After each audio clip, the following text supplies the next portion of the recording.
Previo a partir entonces con esta sesión, que espero no se extienda por mucho tiempo, me gustaría saber si tienen algún comentario o alguna pregunta.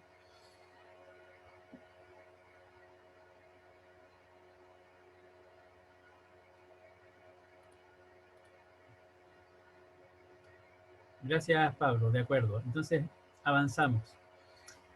Bien, como les decía, vamos a tocar estos dos temas. En primer lugar, voy a plantearles algunas ideas en torno a la evaluación, en torno a su propósito y un criterio muy general respecto de cómo orientarla en el ámbito de la educación en ciencias. Para eso vamos a revisar algunos ejemplos. También en las diapositivas ustedes van a encontrar más de alguna actividad propuesta, que no la vamos a realizar durante la clase, pero sí yo se las dejo planteada, propuesta, para que puedan reflexionar al respecto. Y especialmente en el último caso les voy a dejar también un documento a modo de pauta, en el caso de que quieran eh, comparar o contrastar su perspectiva con una que yo les ofrezco.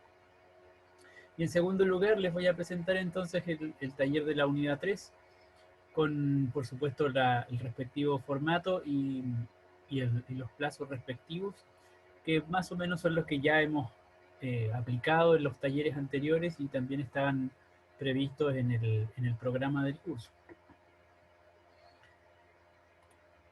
Bueno, lo primero es la pregunta en torno a ¿para qué creemos nosotros que sirve la evaluación? ¿Cuáles dirían ustedes que es su finalidad? En una palabra, ¿alguien se anima a plantearlo? ¿Para qué es la evaluación? Comprobar los contenidos pasados, una cosa así. Bien, gracias Pablo. Para comprobar los contenidos pasados sería una alternativa, ¿cierto? No sé si Catalina quiere compartir esa opinión o a lo mejor tiene una visión distinta. Bueno, dice Catalina, analizar el conocimiento del alumno. Bueno, tenemos dos perspectivas, ¿cierto? Para revisar el contenido previo, el contenido que se haya revisado, o para analizar el aprendizaje del estudiante o el conocimiento del alumno. Tenemos eventualmente esos dos caminos para seguir, que remiten justamente a por lo menos en términos de comparación, remiten en primer lugar a un instrumento o a un medio, ¿cierto?, para recoger información de parte del estudiante, para tener una cierta aproximación, podríamos decir, a un estado, entre comillas, de nuestros estudiantes. Y el punto clave está en qué hacemos con esa información, cuál es el sentido, cuál es el propósito de recibir esa información. En general, allí vamos a tener dos, podríamos decir, grandes paradigmas o grandes enfoques, ¿no es cierto? Por una parte, el enfoque centrado en la medición de resultados de aprendizaje, como un sistema de medición, básicamente. Y por otro lado, un gran enfoque o un paradigma que apunta o que pone el foco más bien en cómo ese ejercicio de información que recibimos lo podemos utilizar para retroalimentar a su vez el proceso de aprendizaje de los estudiantes.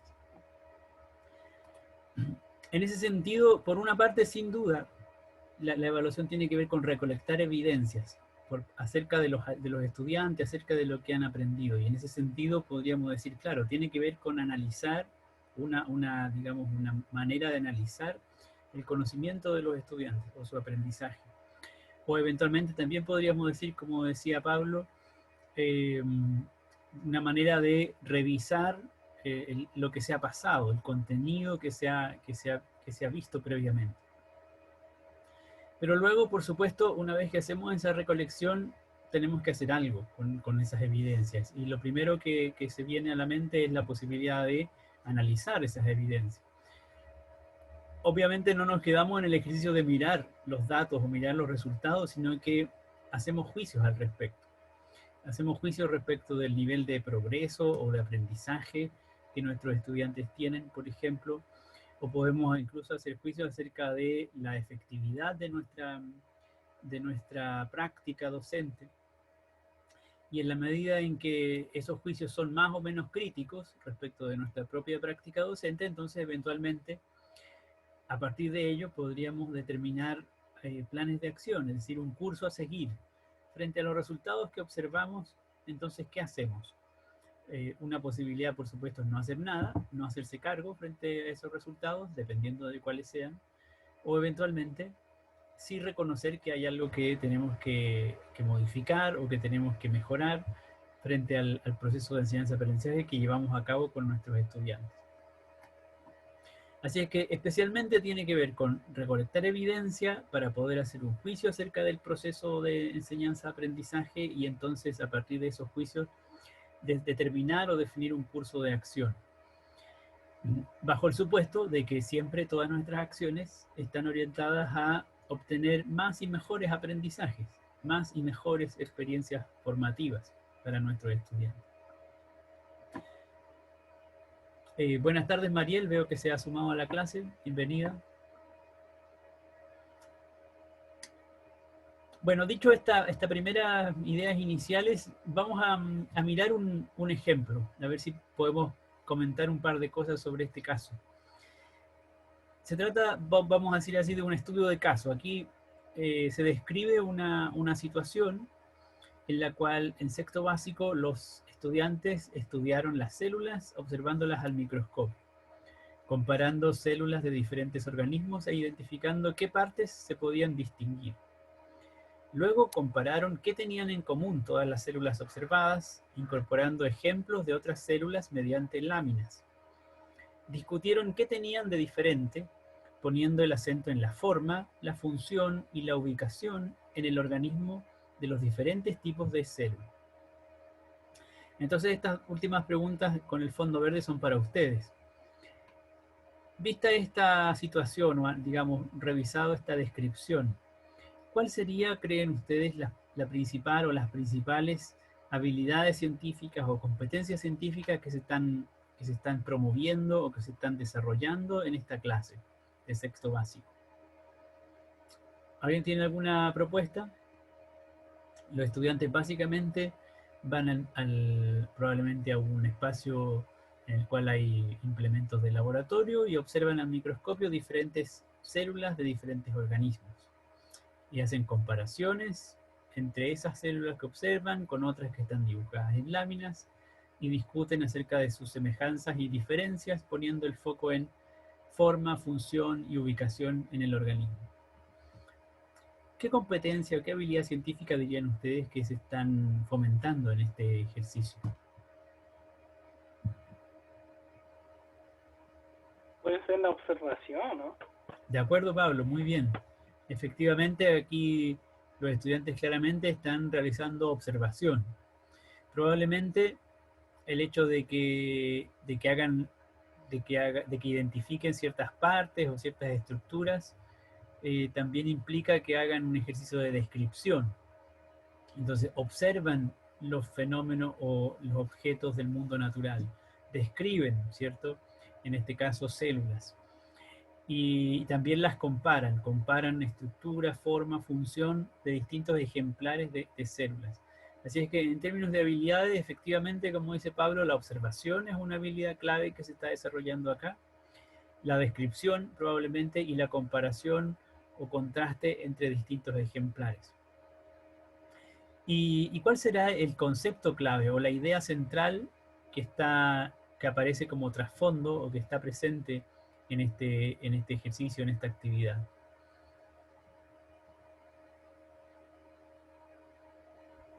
La célula. De acuerdo, Pablo, ¿cierto? Probablemente el marco conceptual que está desarrollando la profesora o el profesor es la célula, ¿cierto? Como estructura base del fenómeno viviente o de la vida. La célula como base, como unidad fundamental de los organismos vivos. Y en ese sentido, claro, el concepto clave es el de célula, un concepto técnico, biológico, que los estudiantes, por supuesto, esperamos que vayan dominando, comprendiendo. Luego de que realizan esta actividad, los estudiantes enfrentan una evaluación que implementa la profesora o el profesor. Y la evaluación básicamente consiste en este instrumento. La profesora o el profesor les entrega una lámina con 2 diagramas de la célula animal y la célula vegetal y con unas líneas, ¿cierto?, señalando distintas estructuras. Y entonces les plantea 2 preguntas o 2 ítems. En el esquema presentado, nombre a los organelos y estructuras indicadas. Es decir, que le ponga nombre e identifique los organelos y estructuras de cada una de estas células. Hay un gran número de líneas, por lo tanto un gran número de organelos por identificar. Y además les pide que explique la función de cada uno de esos organelos y estructuras. Este sería el instrumento de evaluación que usó la profesora o el profesor para el caso que acabamos de describir, después de haber realizado la observación en el microscopio. Entonces, desde su perspectiva, ¿qué aspectos creen ustedes que son evaluados con este instrumento? ¿Qué es lo que se está evaluando con estas preguntas?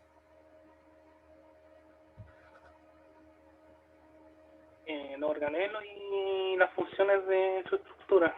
Bien, eso es, Pablo.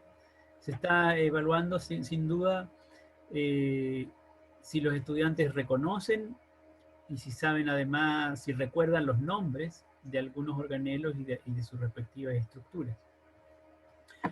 No solamente se está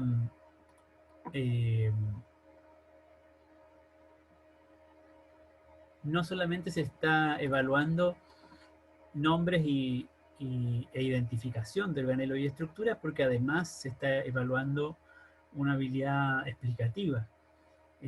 Tampoco es solamente nombrar la función o indicar cuál es la función de cada estructura, sino que elaborar una explicación acerca de la función que cada organelo desempeña.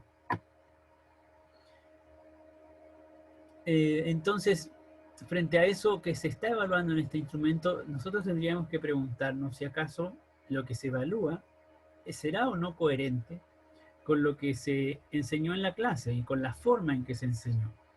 En el sentido de que en la clase lo que hicieron los estudiantes fue observar en el microscopio distintas muestras y compararlas entre sí. ¿Les parece que este instrumento de evaluación es coherente con la forma de enseñar y con el contenido enseñado durante la clase previa, digamos?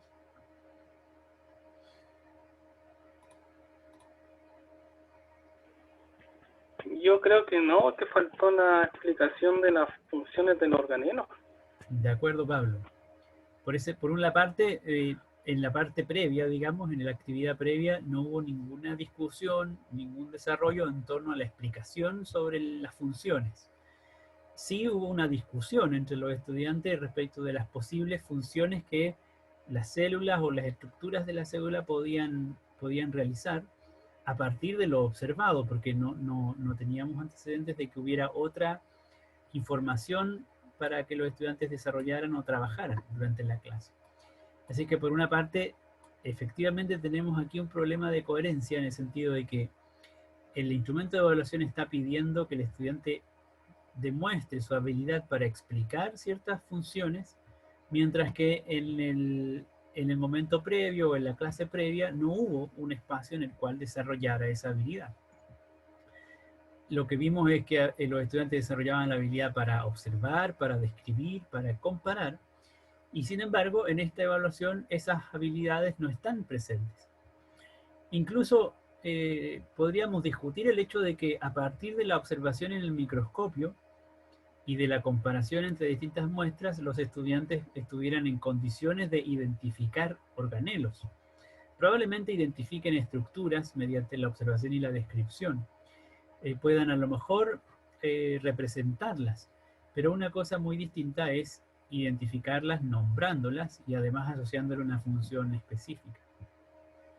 Probablemente para poder dar cuenta de este aprendizaje que está aquí en la evaluación, los estudiantes tendrían que enfrentarse a una situación o oportunidad de aprendizaje diferente, en el sentido de que tengan un contacto con, por una parte, representaciones o modelos abstractos de la célula, como los que están dibujados en este instrumento justamente, modelos que representan la célula animal y la célula vegetal, y a su vez en esos modelos hayan podido reconocer o identificar estructuras incluyendo sus nombres. Así es que hay un problema de coherencia en ambos aspectos, por lo menos en los dos ítems. Vemos que no hay relación clara o directa con lo que los estudiantes hicieron previamente. Probablemente los estudiantes no estarían en condiciones de responder este instrumento si es que hubieran realizado solamente la clase previa. Y por otra parte, la evaluación no permite dar cuenta o recoger evidencia de lo que le pasó a los estudiantes con esa actividad previa. Así es que frente a esta situación, que no es poco común, la pregunta que nosotros nos tenemos que hacer es ¿cómo garantizamos que estamos evaluando lo que efectivamente enseñamos? De eso se trata, lograr coherencia entre lo que enseñamos y la evaluación que hacemos respecto de lo que enseñamos. Bueno, algunas orientaciones generales en torno a esta pregunta. ¿Cómo evaluar lo que enseñamos? Lo primero siempre es tener presente o reconsiderar los objetivos de aprendizaje, es decir, qué queremos, qué buscamos que los estudiantes aprendan. Si yo espero que los estudiantes aprendan, entonces, perdón, que aprendan a observar, entonces, por supuesto, tengo que ser capaz de medir o de recoger evidencia acerca de su capacidad de observación. Y lo mismo respecto de cualquier otra habilidad. Y una vez que tengo claro qué es lo que espero que ellos demuestren, entonces me hago la pregunta, ¿no? ¿Qué es lo que debería hacer el estudiante? ¿Qué es lo que debería demostrar para que yo tenga información, para que yo de alguna manera reconozca que el estudiante alcanzó los aprendizajes que buscaba? Y en qué caso, bajo qué circunstancia, un estudiante mostraría que no logró lo esperado. Entonces, frente a esas preguntas, inevitablemente yo tengo que pensar en situaciones concretas de aprendizaje o de actividad del estudiante que me permitan recoger evidencia sobre lo que espero y no sobre otra cosa. Y en último término, un criterio más amplio que digamos que puede ser transversal en el sentido de que evita un cierto sesgo. La importancia de evitar o de evadir las preguntas que son meramente reproductivas o de memorización. Probablemente en el caso, como veíamos en el caso anterior, los estudiantes cuando observan en el microscopio tienen una experiencia de aprendizaje muy rica, muy significativa en la medida en que se involucran en la actividad. Comparan distintas muestras, las pueden representar, dibujar, etcétera, pueden discutir sobre sus representaciones y sus descripciones. Y esa experiencia de aprendizaje, si luego la reducimos a un listado de palabras o de conceptos que ellos tienen que leer en un texto, probablemente se pierde de alguna manera, se diluye. Entonces, si queremos recoger la riqueza de esa experiencia de aprendizaje, deberíamos pensar en preguntas que nos permitan vincular justamente lo que los estudiantes hicieron y sintieron o aprendieron en esa experiencia y a partir de eso entonces recoger cuál fue su nivel de logro o su nivel de aprendizaje. Algunos ejemplos que podemos recoger justamente pensando en cómo evitar, qué alternativa tenemos frente a estas preguntas reproductivas o de memorización. Cuando ponemos el foco justamente en el contenido que hemos visto, en el contenido pasado, por ejemplo, cuando decimos revisar lo que se ha pasado en las clases previas, probablemente cuando hacemos eso ponemos un foco especialmente en el contenido. Y allí probablemente lo que surjan, en primer lugar, sean preguntas centradas en el contenido, como lo comentábamos ayer. Preguntas que van a tener un carácter cerrado y que en general van a poner al estudiante frente a una situación de respuesta correcta o incorrecta. Entonces tenemos que salir de ese enfoque o de esa posición, de poner lo central únicamente en el contenido, y para ello entonces tenemos que buscar preguntas que no sean solamente reproductivas o de memorización. Vienen aquí algunos ejemplos tomados del libro de Fullman y Podestá, en los cuales aparecen varios tipos o varias preguntas justamente que apuntan en esa dirección alternativa, donde no encontramos preguntas que sean cerradas o de memorización. Siempre en general este tipo de preguntas requieren un contexto o requieren una actividad un poco más compleja. Vamos a revisar o a leer solamente este caso. Dice, de acuerdo con el experimento que hicimos en el laboratorio para investigar si la levadura se alimentaba de azúcar, ¿qué nuevo experimento harías para averiguar si la levadura puede comer sal? Explica los pasos que seguirías y los materiales que usarías.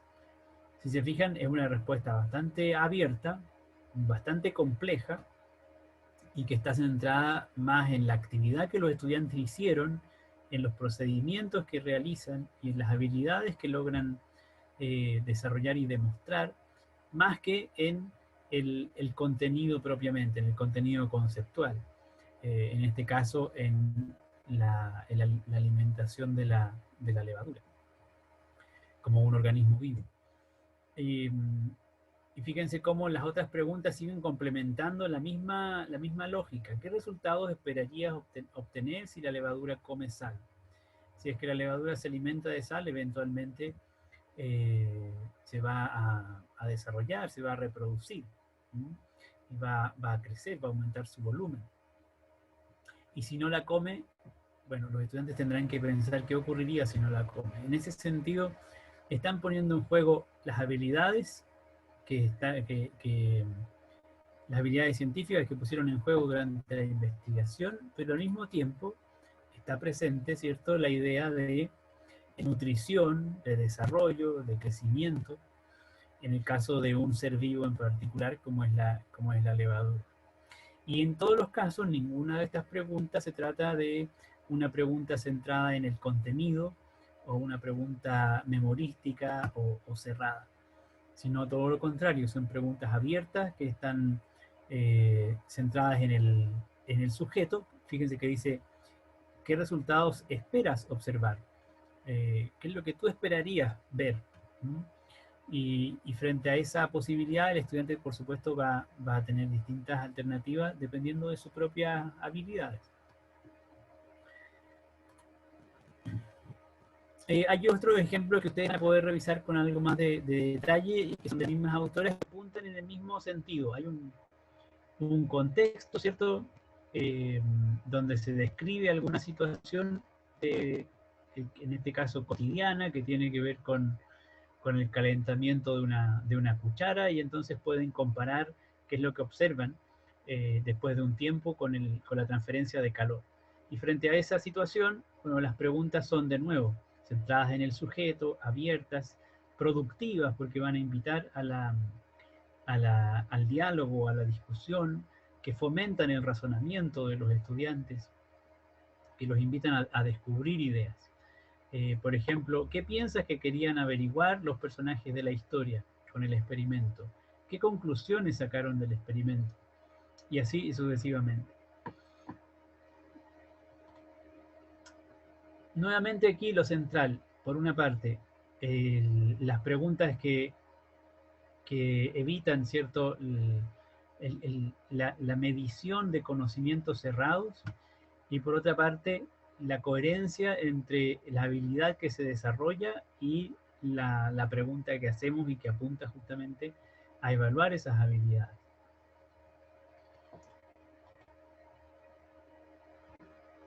Aquí hay otro ejemplo muy semejante a partir de una situación o de evidencia científica de cierto tipo. Entonces los estudiantes pueden hacer algunas comparaciones mediante la observación y la descripción, y eso de inmediato se pone en contacto o en vinculación con los conceptos claves que se están desarrollando.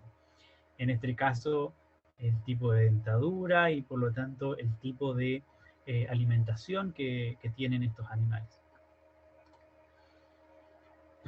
Un ejemplo también bastante sencillo y muy concreto para los niveles iniciales, donde se pide básicamente en este ítem, en este instrumento, hacer una clasificación de algunos elementos. Y entonces, a partir de esa clasificación, el estudiante simplemente lo que va a hacer es caracterizar y comparar en función de algunas características distintos tipos de objetos o de elementos, básicamente haciendo la distinción entre seres vivos y objetos inertes. Y por lo tanto, son preguntas que van a apuntar justamente a que el estudiante entregue evidencia acerca de su comprensión de, en este caso, las características de los seres vivos.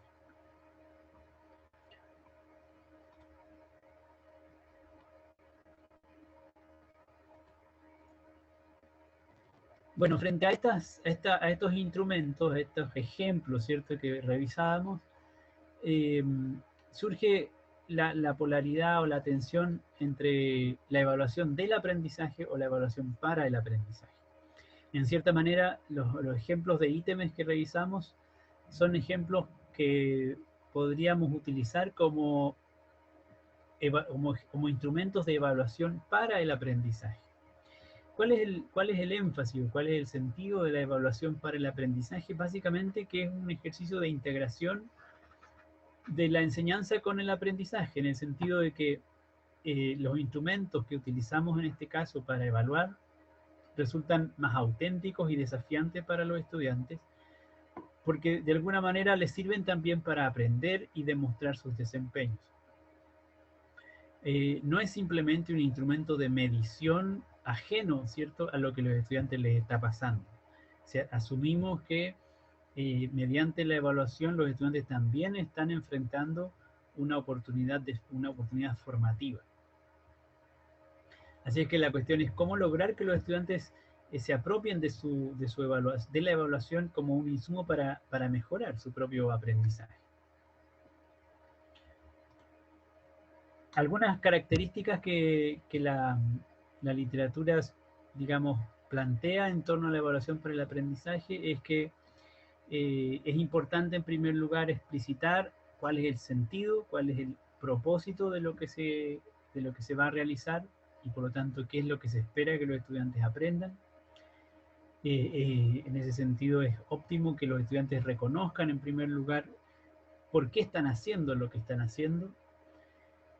Evidentemente, indispensable lograr coherencia entre la enseñanza y la evaluación, o sea, utilizar instrumentos, ítems que sean coherentes con lo que se hace y con lo que se aprende, es decir, con el contenido, y al mismo tiempo que sean diversos, en el sentido de que respondan a distintos propósitos didácticos. Y finalmente, tener presente también la constante posibilidad de retroalimentar el trabajo de los estudiantes, de manera que ellos mismos puedan ir reconociendo la distancia que separa lo que saben en el momento actual respecto de lo que se espera que logren al finalizar un cierto proceso. En cuanto a la retroalimentación, fíjense en este tipo de retroalimentación. Algo relativamente frecuente en muchos de los instrumentos de evaluación que utilizan profesores en el ámbito de ciencias naturales, lamentablemente no solo en el ámbito de ciencias naturales. La prueba con su respectiva respuesta, en este caso preguntas cerradas, con opción única, y la retroalimentación básicamente está dada por las marcas que hay en la prueba, que son tickets y cruces y algunos números, incluso alguna palabra con signo de exclamación. ¿Qué sentido tendrá para el estudiante todas estas marcas en la evaluación? ¿Le resultarán informativas? ¿Le resultarán valiosas en algún sentido? ¿Le resultarán útiles?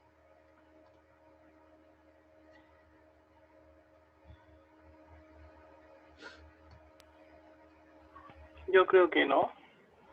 Porque lo que me pasaba cuando chico, igual que respondía alguna al azar, y la tenía buena y no sabía por qué. Y el profesor después no explicaba.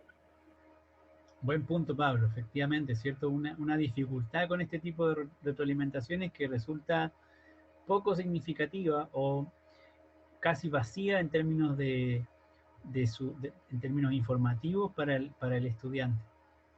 Tanto en el caso de las respuestas correctas como en el caso de las respuestas que aparentemente son incorrectas. Más allá de las dificultades que pueda tener la construcción del ítem o del instrumento mismo, el ejercicio de retroalimentación, digamos, óptimo no puede ser justamente un ejercicio de marcas tan críptico, en el sentido de que el estudiante con suerte pueda descifrar lo que el profesor quiso decir, con, por ejemplo, un signo de interrogación. Entonces, aquí es importante tener presente que para que una evaluación efectivamente sea evaluación para el aprendizaje, la retroalimentación es fundamental. Y en ese sentido, a lo mejor podemos seguir algunas ideas, algunos modelos para construir buenas o mejores retroalimentaciones. Entendiendo que sin duda es un ejercicio que demanda mucho tiempo, que tiene una dificultad mayor en cualquier proceso evaluativo, el retroalimentar. Pero en la medida en que aspiramos a lograr una evaluación para el aprendizaje, entonces es inevitable justamente destinar ese espacio para lograr una retroalimentación acorde. Aquí, por ejemplo, en este caso, hay una pregunta que responde el estudiante. La pregunta es, ¿qué nivel de organización de los seres vivos incluye a todos los otros niveles? Y la respuesta del estudiante es, la biosfera es el mayor nivel de organización biológica y por eso incluye a los otros niveles, excepto por la célula que es independiente porque tiene vida propia. Esto podría ser luego un modelo de retroalimentación. Más que la respuesta misma, lo interesante aquí son los elementos. Fíjense que hay un elemento marcado en verde, que es la retroalimentación positiva. Efectivamente, la biosfera es el mayor nivel de organización biológica, por eso incluye a todos los otros niveles. Es decir, aquí el profesor o la profesora afirma y refuerza la parte positiva o correcta de la respuesta del estudiante. Luego no le dice que algo está mal, sino que le dice que tiene que revisar su idea sobre las células. Hay algo en lo cual tienes que poner atención, porque esa parte parece que requiere un ajuste. No le dice está equivocado o está mal o le pone una X. Tiene que revisar su idea sobre las células. Y luego no le da la respuesta correcta tampoco, o no lo corrige, sino que le ofrece un par de oportunidades para que el mismo estudiante revise justamente lo que tiene incorrecto. En este caso, mediante algunas preguntas. ¿Por qué piensas que son independientes las células? ¿En qué sentido? ¿Dónde se encuentran? ¿Forman parte de otros niveles de organización biológica? Entonces, con esta retroalimentación, el profesor o la profesora espera que el estudiante de alguna manera se haga consciente de un aspecto por mejorar o por revisar y por su propia cuenta busque alguna respuesta que lo ayude justamente a corregir lo que tenía incorrecto. El profesor en ese sentido, en esta tercera parte, lo que hace es ofrecer apoyo u orientación para que el estudiante busque una manera de mejorar su respuesta.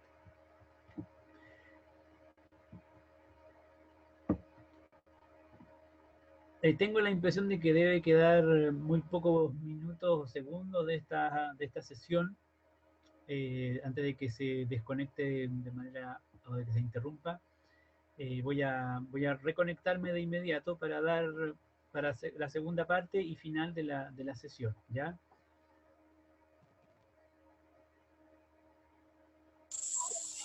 Profe, Sí, dígame. nosotros algunos vamos a entrar a la reunión que tenemos con el jefe de carrera. ¿A qué hora es esa reunión? Es ahora a las 4. Ah, de acuerdo. Entiendo, no sabía que había una reunión ahora. Bueno, de todos modos la clase va a estar grabada y lo que queda es simplemente cerrar este tópico sobre evaluación con un par de ideas muy breves y luego voy a presentar las características del taller 3. Ah, ya, es que eso le iba a preguntar si iba a presentar el taller 3 ahora Eso lo voy a Por hacer el- justamente a continuación. Ya, profe. ¿Ya? Ya, Gracias Mariel por avisar. no hay de qué, profe.